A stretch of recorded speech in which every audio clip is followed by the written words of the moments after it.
is it about deep cave diving that holds such a fatal attraction? For Dave Shaw, it was a challenge he could not turn away from. Diving 271 meters below the surface of Bushmansgat Cave, one of the world's deepest freshwater diving holes.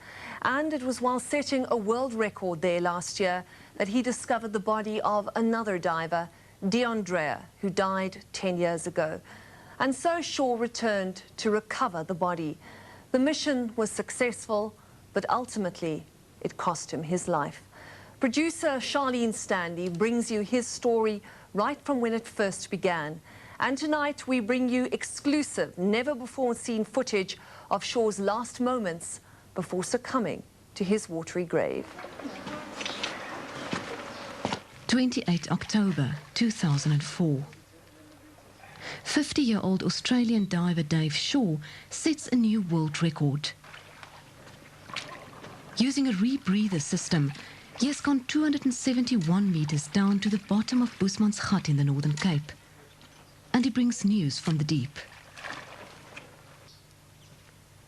He has found the body of Deandrea, a young diver who drowned here 10 years ago. Wasn't very steep, and when I saw the body over to my left, I thought, oh, that's the end of going deep. So just tied my line to it, and by then I was, well, we won't discuss that. So I just left my line. I would guess that the body is between 15 and 20 metres from the line. Yeah, Shaw makes a promise to Drea's parents.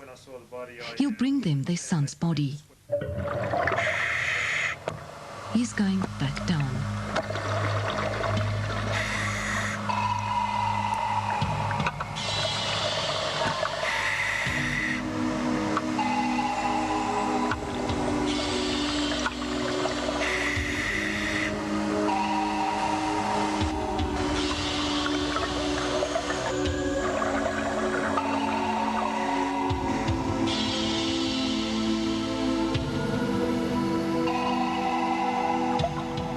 Deandrea had a passion for life. Only 20 years old, he chased all his boyhood dreams. He was a motor racer, combat shooter, and a cave diver. He died after presumably suffering a deep water blackout during a dive at Bushmansgat. 10 years later, his parents are still struggling to come to terms with his death. They gladly accept Dave Shaw's offer. I mean, a lot of people say, what do you want with it? It's a bag of bones. To me, it's not a bag of bones, it's my son. I don't care what's inside that wetsuit. To me, that's not important. It's my son.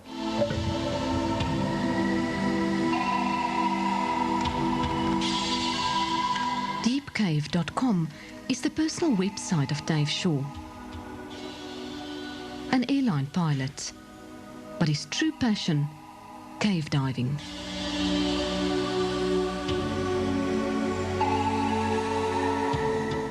The site tells the story of a technical diving expert, a dedicated explorer, a man who won't back down from a challenge. I might be wrong, but I think he's the only guy on the planet at this stage with the true ability to do the recovery. Yeah, great to see you. Great to see you. My wife, Maria. Lovely to see you. How was your trip? Have a good trip, did you? Yes. Yeah. Perfect, and yours? I find myself back in this beautiful location in January 2005 to repeat the world record dive in an attempt to recover Deandrea's body so that the Drea family can finally put closure to this very sad chapter in their lives. Anybody at the top got the razor? The recovery attempt is a massive operation. The help of police divers and the Defence Force have been called in. Please, divers, you've got 10 minutes. That means you've got 7. It takes days to prepare the site. Specialised medics are on standby. When I first discovered him, I tried to lift him up, but found that he was very firmly stuck in the mud. Well, not actually his body, but his tanks that were on his back, they were in the mud. So the first thing I have to do when I reach him is remove him from his tanks. When I place him into a body bag, what we've done is designed a body bag. This is it here, and I'll be taking this down with me and feeding Dion into the body bag. You'll notice that there's some netting at the bottom. The reason for the netting is so that any flow of water goes straight through the bag and doesn't create a sea anchor effect and make it difficult for me to bring him back to the surface. 13 minutes later. Yeah, okay, that's great. A dive plan coordinates Shaw and his support divers' actions down to the last second. Long-time friend and highly qualified diving instructor Don Shirley helps with the planning. If anyone falls out of that.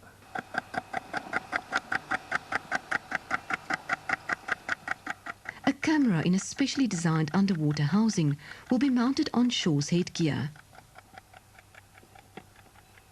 Yes, it'll be a world first getting footage from this sort of depth, so we'll be interested to see if it works or not.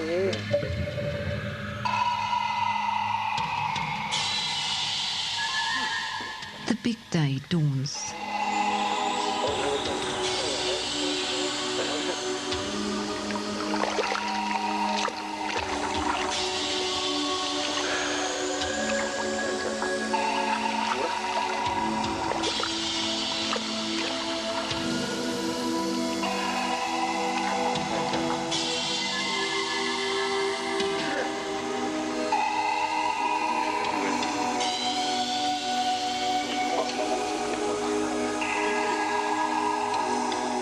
The dive plan kicks in. Shaw's descent will be fast. Following a pre-installed drop line, he should reach the bottom of the cave within 13 minutes. He'll then follow the thin cave line he had previously attached to Dreya's body. He has 5 minutes to put the body into the body bag.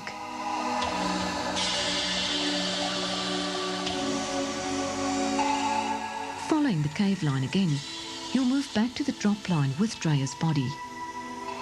He'll then slowly make his way up, handing the body to Don Shirley, who will be waiting at 220 meters. Shirley will pass the body on to other divers waiting at different levels.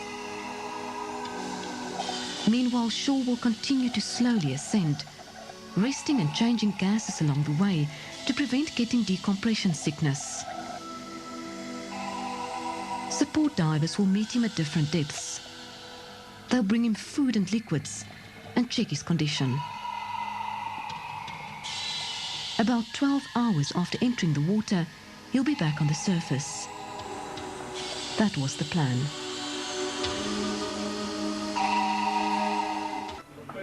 An hour and a half into the dive, and an ominous message reaches the surface.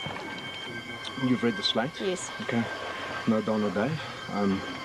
Shaw and Shirley have failed to meet the support divers, waiting for them roughly halfway to the bottom. It turns out that when Shaw did not meet him at 220 meters as planned, Shirley had gone down to look for him. But at 250 meters, he encountered problems. Okay, we've got the info. Then, another message. Okay, Don's okay, Dave.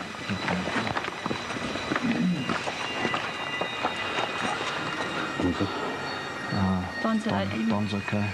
Dave's not coming. Dave's not coming. Shirley had seen a light in the distance. It wasn't coming up. He had done what he could to get to shore. Now an important diving rule applied. Look after yourself first. Don's computer's stuffed completely. Yeah. The focus shifts to Don Shirley. He's showing signs of vertigo and has started vomiting underwater.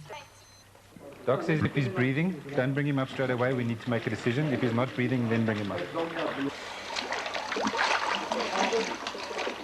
12.5 hours after entering the water, he's brought to the surface. You can't get his shivering too much. Disorientated and weak, but alive. You happy with that? Okay, he's away. I'm handing over. He's stabilized and immediately taken to a decompression chamber.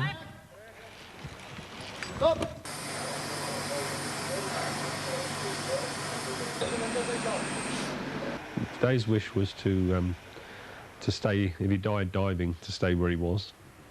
And I feel that Dave should stay where he is. I'm sure he would like the camera to come back so we could see what were the last moments and the circumstances of it. But I think we should leave his body where it is. I also have to accept because I've got no choice. But in my heart still, it's not what I want. Amazing grace, how sweet the sound that saves a wretch like me. I once was lost. 3 days later, it's time for final goodbyes. Heb ik bevreesd van mij.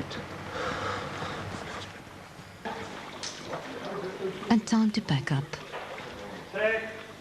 The thick shot line that runs all the way to the bottom is pulled up. Cilinders.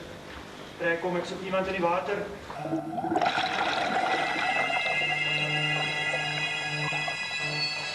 It's then that they make a startling discovery. Sy hande en ransel, beslis. Die helm met die cameras nog aan. Ja, en onder hom hang nog 'n ding. Dit lyk soos 'n twinpak. So dit lyk definitief vir die hele liggaam met dit lyk vir die hele liggaam. Maar In what seems like the greatest coincidence, both bodies are recovered. A mere 20 meters from the surface. Dave was stuck against the ceiling and Dion was dangling. Actually, the cave line, it's a cave reel that we use, the line was caught up in Dion's body, all over his body, and Dave's torch caught the line.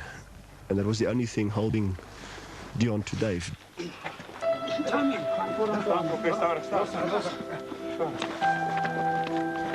As the drop line was pulled up, the two bodies came with. The 10-year-old corpse of Dion Dreyer trailing behind shore. In the end, he did bring Dreyer up. He had kept his promise.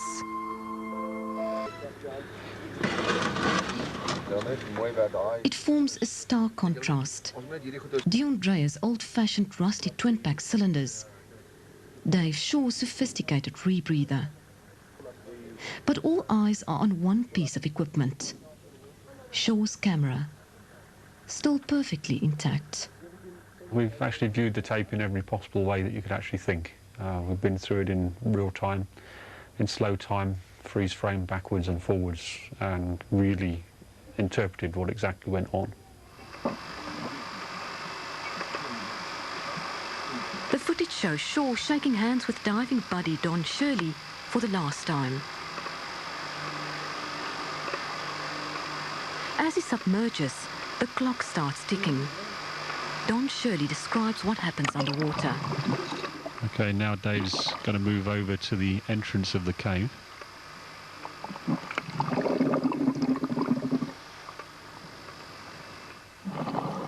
And see how clear the water is already. The sounds you're hearing there are the divers below that's doing the filming.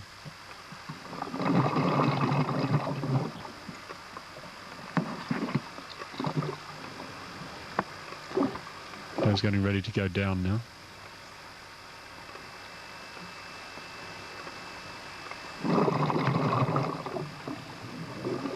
The descent has begun.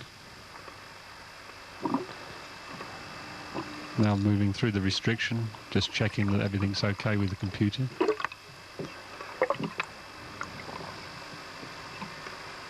See part of the cave there as we're moving through. This is the oxygen hanging at 6 meters. It's getting past all the clutter that's there. There's our cameraman. Everything's going good. We're moving quickly. Final check. Everything's good. Moving down now. Soon be coming to the roof.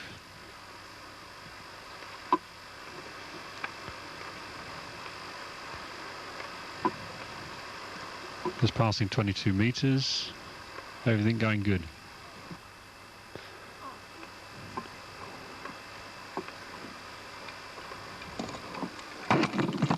Okay, we're on the roof. You can see a bit of rock coming down from the roof there. Now we're in the clear. Now we're descending on the line. Running down the line quickly, everything's going good. Final check, PPO2s are good. Moving down the line, my oxygen levels are right. My computers are good. Passing some of the stage cylinders, lots of cylinders on this line. Dave's moving down very quickly now. He's helping himself go down, running the line very quickly down. Breathing's good. Approach it, there we are on the bottom now, moving along. There's the big thick line from the down line. Okay, now we're coming to the small line which goes off to the body. Okay, Dave's working hard now. He's trying to save as much time as he can. And there we have Werner's dolphin. There's a dolphin that was put in the roof as a joke to Werner. Now it's deflated and gone all the way back down to the bottom.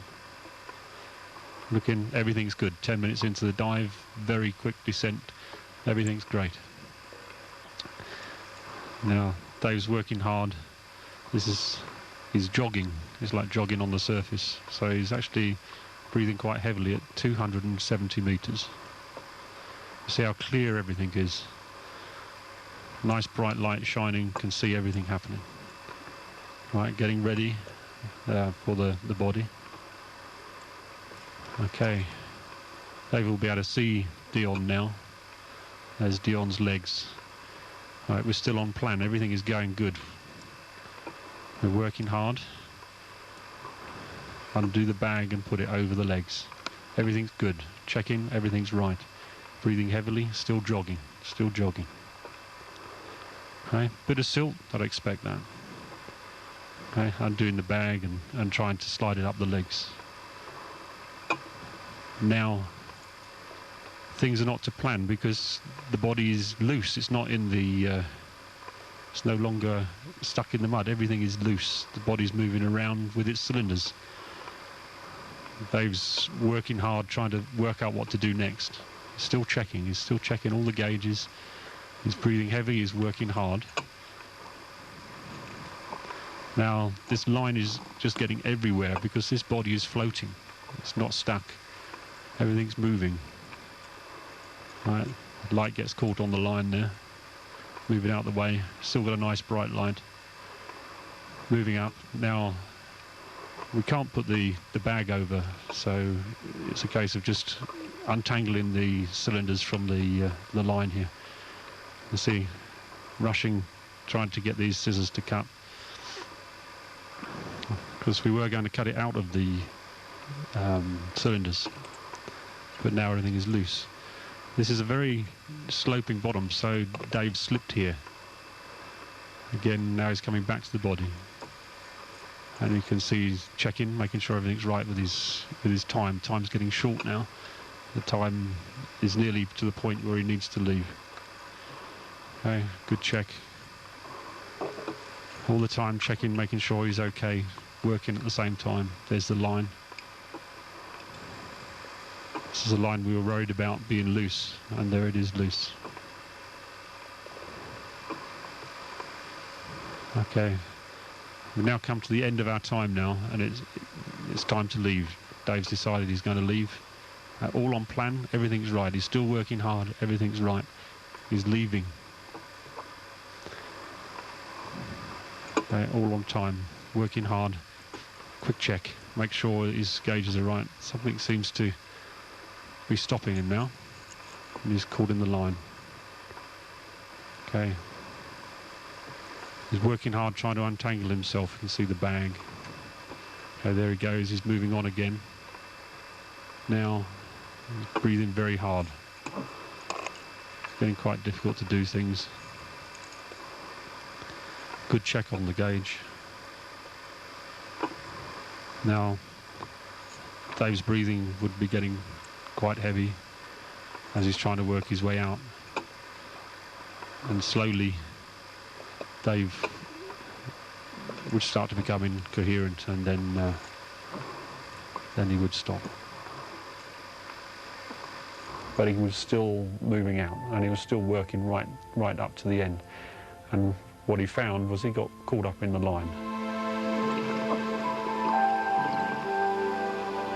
He was moving away, the body and everything was actually towing behind him.